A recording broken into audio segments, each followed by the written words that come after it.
Hello everyone, and welcome to the History of Byzantium, Episode 3, The Isaurian Emperor. Last time we left the Emperor Zeno somewhat secure on his throne after a 20-month exile, where he had fled the capital just because his mother-in-law had told him to. That incident was indicative of Zeno's reign. Seen by many in Constantinople as a barbarian, he was never popular, and dealt with several more revolts during his time in office. You'll recall that Zeno was betrayed by a cabal consisting of our old friend Basiliscus, the leader of the Thracian Goths, Theodoric Strabo, the Empress Verina, as in the Emperor Leo's wife and Zeno's mother-in-law, and Illus, the Isaurian general. Zeno's reign was dominated by his dealings with the various members of that initial conspiracy. It's a complicated story, and so to simplify things, we're going to look at how Zeno dealt with his enemies close to home first. Then we will double back and take a look at his relationship with the Goths. Illus had been at Zeno's side when they returned to the capital, and he soon became the emperor's indispensable man. He was made Master of Offices and was awarded the consulship in 478. The Master of Offices was one of the two most powerful bureaucratic posts in the empire, alongside the Praetorian prefecture. Illus's new status didn't sit well with the Empress Verina, who saw what little influence she still had over the emperor disappearing. It's no surprise that relations between Illus and Verina were already cold, considering that he had been largely responsible for overturning the coup that she had organized. Soon after his return in 477, Illus had found an imperial slave waiting for him, with sword in hand. It was not clear who had instructed the slave, but suspicions were aroused. A year later, another assassin was caught by the palace guards, and he admitted that the empress had been behind the assault. Realizing he wasn't safe in Constantinople, Illus left for Isauria. However, Zeno wouldn't let him rest there. In 479, an earthquake hit, weakening the city walls, and Zeno sent for his best general to be on hand in case the Goths decided to take advantage of the situation. Illus refused to enter the city, though, until Verina was surrendered to him. Zeno was probably not too reluctant to get rid of his meddling mother-in-law, and she was eventually sent to an Isaurian fortress. This act set off another rebellion, this time led by Marcian, the son of Anthemius, who was Western Emperor during the failed expedition to retake Africa. Marcian was also grandson of the Eastern Emperor of the same name. Despite his imperial pedigree, his claim to the throne rested on his marriage to Leontia, the Emperor Leo's younger daughter. Marcian's somewhat spurious argument was that Leontia had been born in the purple, while Ariadne, Zeno's wife, had not. It was Leontia's husband, therefore, who should be emperor. Zeno's unpopularity amongst the people meant that Marcian was able to quickly gather support and some barbarian troops and make a dual-pronged assault on the imperial palace and the home of Illus. The troops loyal to the emperor were defeated, with Marcian's men apparently being aided by the citizenry, who pelted the troops with missiles thrown from their roofs. Marcian's supporters succeeded in taking control of the imperial palace, although they couldn't capture Zeno, whose finely tuned survival skills kicked in just in time. That night, though, Illus brought a detachment of Isaurian soldiers across the Bosphorus and took the rebels by surprise. With the rebellion suppressed, Zeno showed amazing clemency to Marcian, perhaps because of his imperial blood, and sent him away to a monastery, while forcing Leontia to join a convent. Apparently Theodoric Strabo was in league with Marcian, as he sheltered some of his men after the failed coup. He didn't offer any significant military assistance, though. It's this incident in particular that helps us understand the relationship between Zeno and Illus. Last time I mentioned that in some historical sources it's reported that Illus kept Zeno's brother imprisoned in an Isaurian fortress in order to exact a measure of control over the emperor. It seems a bizarre tale given the resources at Zeno's disposal. We don't know much about Zeno and Illus's relationship before they rose to prominence, and it seems likely that Zeno could never have fully trusted a man who had betrayed him. However, with the citizens he worked daily to protect taking up arms against him, perhaps we can better imagine why Zeno would have felt he couldn't do without Illus. Not only was he a competent general leading the only troops whose loyalty he could rely on, but he was also a fellow Isaurian. Only a man like Illus would have understood how Zeno felt at times like this, when the citizens of the empire treated him like a foreign tyrant. Zeno's wife Ariadne now fell out with Illus as well, over his refusal to allow her mother Verina to be released from her prison. Zeno did little to settle the dispute, and in either 481 or 82, yet another attempt was made on Illus's life. This time the attack came as he was climbing the stairs to his box in the hippodrome. The attack failed, but Illus lost his right ear. The assassin was captured and claimed that it was the Empress Ariadne who had been behind the plot. Illus understandably had trouble believing that Zeno was not somehow involved, and the emperor agreed to allow his general to leave and head east to take up the post of Master of Soldiers in Antioch. The sources aren't entirely clear about what happened next. Some claim that Illus headed to Antioch thinking of rebellion, while others suggest he was sent out there in order to suppress one. There was certainly religious discord in the east, including a pagan element who may have looked to Illus to help prevent the further eroding of their status. We do know that Illus was a man of learning and was close friends with the prominent pagan quaestor Pamprepius. Illus also tried to use discontent with Zeno's religious policies to stir up support amongst the eastern Monophysites.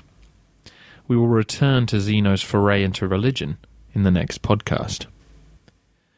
We also have to return to the question of Zeno's brother Longinus.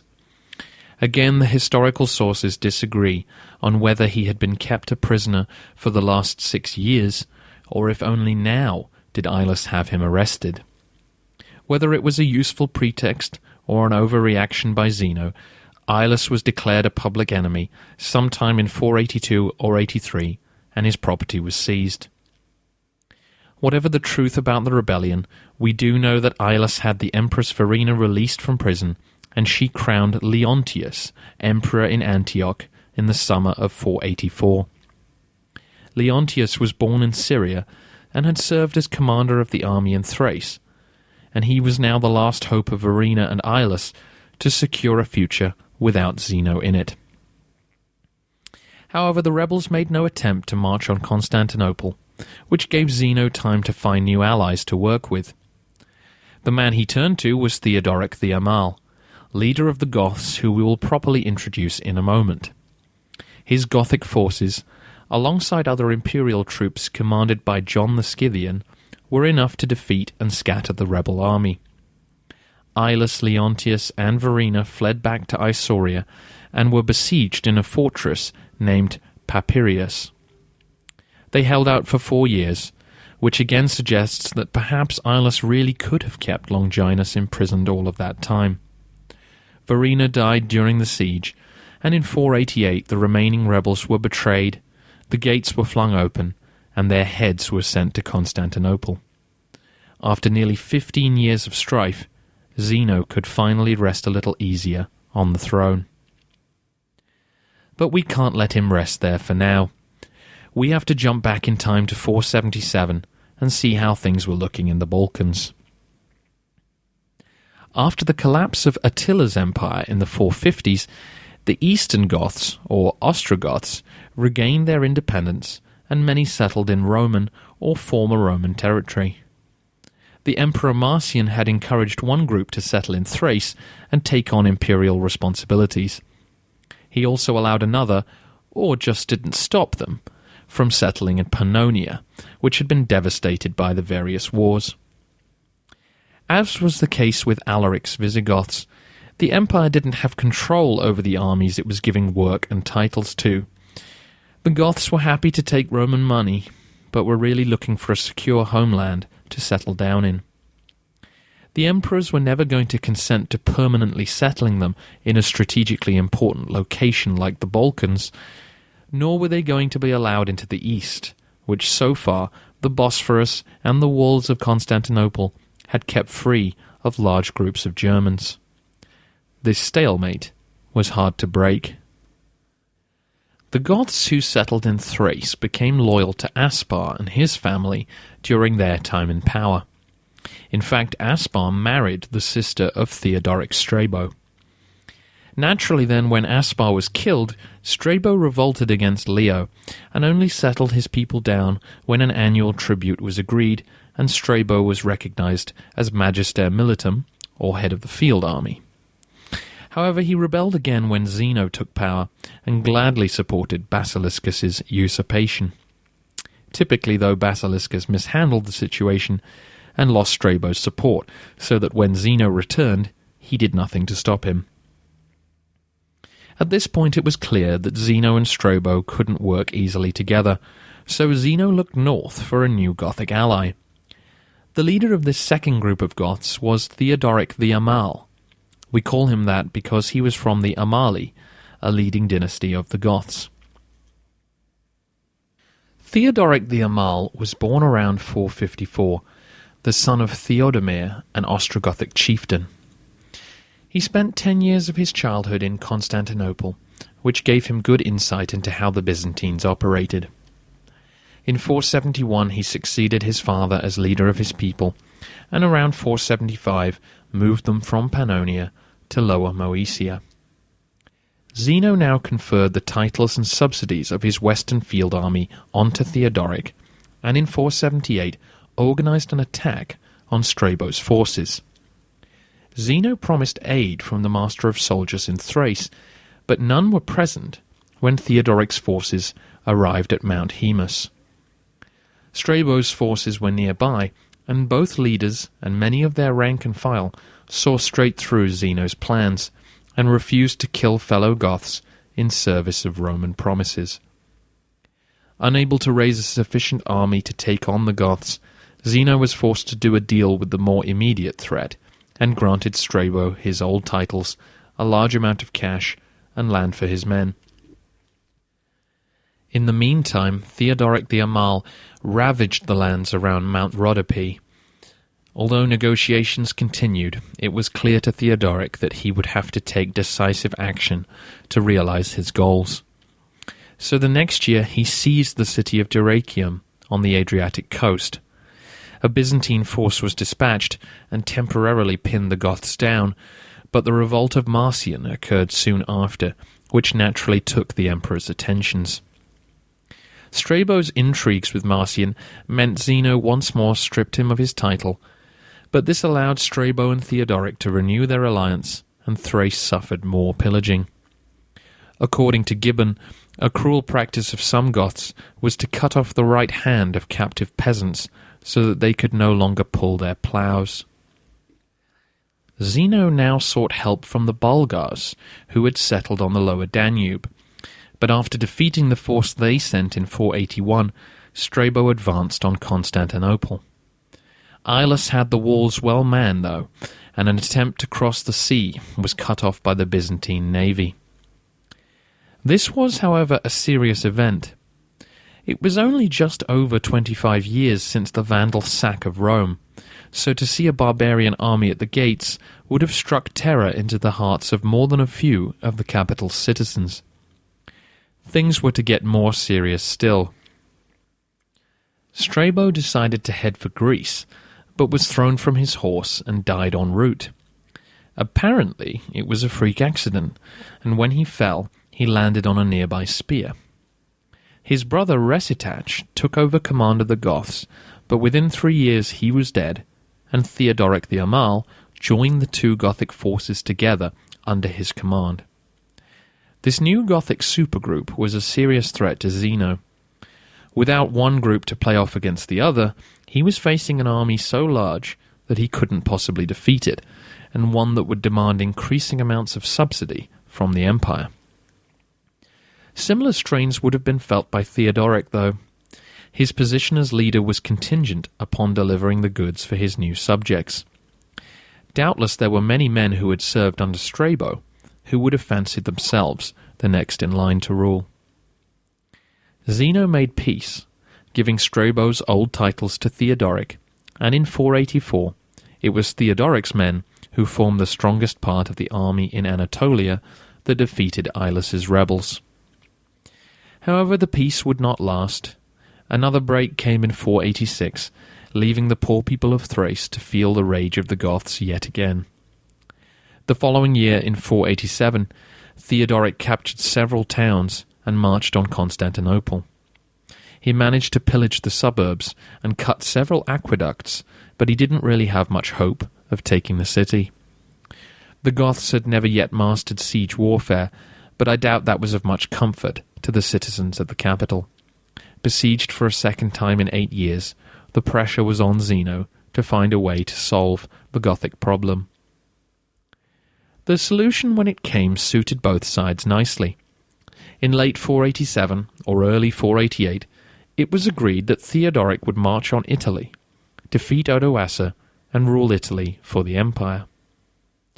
Relations between Odoacer and Zeno had been relatively quiet until the revolt of Illus. Illus had sent letters seeking Odoacer's help during his rebellion, and although Odoacer had done nothing, Zeno did not look kindly on the two having any correspondence. Zeno stirred up a tribe of Rugians living along the Danube to attack Odoacer, but they were soundly defeated. We don't know if the idea was Zeno's or Theodoric's, but both men agreed that the best solution to their problem was for Theodoric to take his people to Italy. For Zeno, this was a significant victory, because it meant the Goths took their families and animals with them and vacated the Balkans for good. It's worth saying that Zeno didn't show much concern for his nominal Italian subjects. Odoacer had maintained good relations with many of the leading men of Italy, and now Zeno was bringing war to their doorstep. With the rebellion in the east crushed and the Goths gone for good, Zeno's turbulent reign could finally begin to wind down. Before we wrap up the podcast, though, there are two other events we should probably cover if I'm genuinely going to finish off the history of Rome and move us fully into the history of Byzantium. Around about May 480, Julius Nepos was murdered by some of his retainers in Salona. It's not clear whether it was the meddling of Odoacer, or of the former Emperor Glycerius, or just personal disgruntlement or ambition. But the final man to claim to be the Western Emperor was gone. He was about 50 years old, and had ruled for a year in Italy, and 5 more in exile. Odoacer sent his forces into Dalmatia, ostensibly to track down the emperor's killers, but then annexed the region for his kingdom. Technically, though, Western Roman forces continued to operate in one last area. You may recall from the history of Rome that the Western Emperor Marcian had appointed a man named Aegidius as Magister Militum for what remained of Roman Gaul. During the last few years of the Western Empire's existence, Roman Gaul was cut off from Italy by the expansion of the new Germanic states run by the Burgundians and the Visigoths. This left a small rump state running along the coast from Brittany in the west to the Frankish territory in the east, with its capital at Soissons, and running down to modern Orleans. Aegidius ran this state as a Roman province and used the title of Dux. He died in 464, and his son Syagrius took over. When Odoacer dispensed with the imperial system in 476, Syagrius refused to accept Odoacer as his new ruler, and naturally Zeno wasn't going to be able to do anything about the remaining Romans in Gaul. So Syagrius continued to rule, and was known as King of the Romans by some of his German neighbours. It was not to last, though. and soon he came up against the growing power of the Frankish state under their new king Clovis. The final battle was fought near Soissons in 486, and after being defeated, Syagrius fled to the Visigothic court. He was handed over to Clovis, though, and executed in either 486 or 87. With that, finally, the Western Roman Empire really was gone. No one in the West could claim to be continuing Roman rule anymore. In 2 weeks' time we return to Zeno, and we'll have a look at his attempts to settle the growing religious disputes in the empire. He will then exit the stage, and we will look at the man his wife Ariadne will marry, Anastasius. I'd like to say a big thank you to those who have been letting me know that they've found the podcast. If you are a new listener, let me know on iTunes, Facebook, or at thehistoryofbyzantium.wordpress.com. If you know anyone who enjoyed the history of Rome, please tell them about the history of Byzantium.